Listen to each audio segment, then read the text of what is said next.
حالا شده حس کنی که یه نفر داره با ذهنت بازی میکنه، یا رابطه ای داشتی که طرف اولش فرشته بوده و بعد آخرش تبدیل به هیولا شد و همه چی به هم ریخته، یا یه وقتی حس کردی که داری مقصر میشی تا که میدونی هیچ اشتباهی نکردی.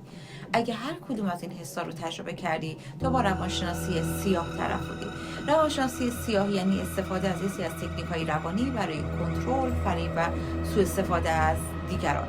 و جالب بدونید که همه ما حداقل یک بار توی زندگیمون قربانی این تکنیک‌های سیاه شدیم. حالا کیا ازش بیشتر استفاده میکنن؟ 3 دسته از افراد: شیادهای جذاب، قدرت‌های پنهان و شکارچی‌های خطرناک. شیادهای جذاب خودشون 3 دسته هستن. یک، کسانی که رسما هیچ اختلالی ندارن ولی ویژگی‌های منفی شخصیتی دارن، مثل دروغگویی، فریبکاری، همدلی ندارن، خوب بلدن نقش بازی کنن.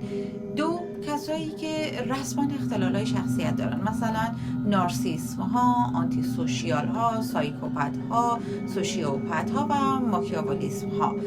3، کسایی که ایکیو یا هوش هیجانی خیلی بالایی دارن ولی فاقد اخلاق هستن.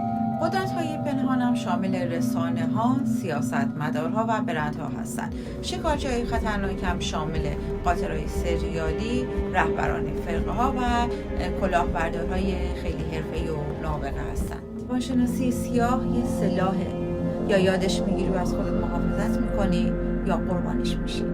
انتخاب